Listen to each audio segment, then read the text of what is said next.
Okay, I'm a native ceremony, water ceremony, and people concerned about fracking, and talking about fracking.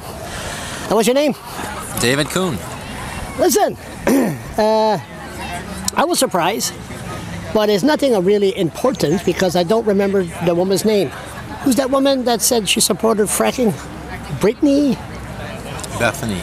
Who? Bethany Thorne Dykstra. Oh, okay, so if I don't remember the name, it mustn't be that important. So, what do you think about all that?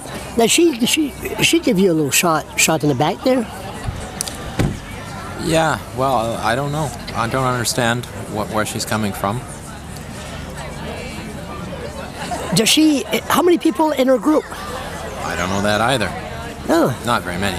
No, I hear there was 4. I don't know. No. So, her, which I don't know who she is. What's her name again? Brittany or something. The council, do they support fracking? No. No. Absolutely not. In fact, we think it would be unethical to allow shale gas development in New Brunswick. Unethical.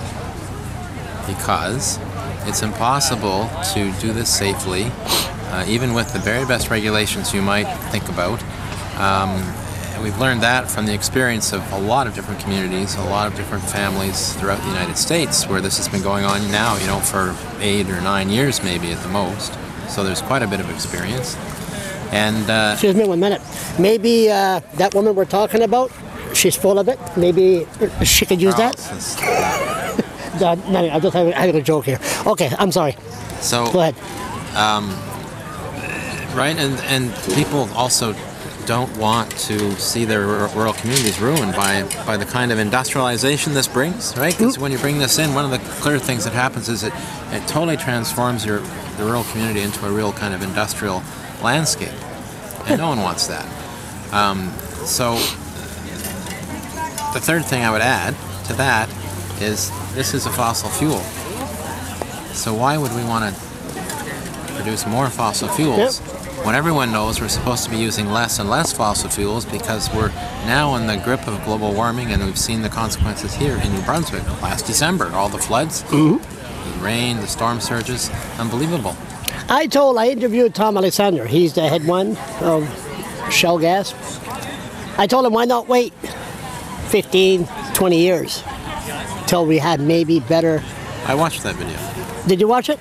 And I told him, I said, if you give every New Brunswicker, what are you doing watching my videos? You got way too much time on your hand. If you give every New Brunswicker $5 billion each, and you got no water, the money's no good. It's interesting, I was at a funeral earlier this week, and outside after the funeral, there were people talking about fracking. Really? People said what they're saying was they don't want to see it happen. It's not worth risking our water, which is some of the best around, as we know, most places, and it's not worth wrecking our communities with this. So when it reaches down to those grassroots, right? And this isn't even an area where there's been any active exploration yet. Okay. So it's something. So and this is why government is hitting the panic button. So are we disappointed with Mr. Elwood? I mean, I like the guy. Are we disappointed? I like the guy. But what's going on here? I mean, is he the anti-environment premier, or is he the environment premier? Maybe I'll find out Monday. Hopefully I'll see him.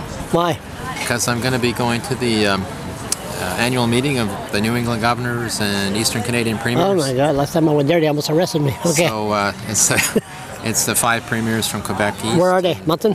Halifax. You're going to Halifax? Yeah. So maybe you could ask him? Yeah. Ask him. I'll email him later on today and ask him. Maybe he could know. Listen, so you are against fracking, and never mind, what's her name again? It's on the video. Just what's her name again? You can just rewind a little bit and you can find it. What's her name again? Brittany? Whatever. So anyway, if I don't remember the name, it's not that important. So she doesn't speak up for a lot of people. Listen, you keep up the good work, and thank you very much. Thanks, Charles.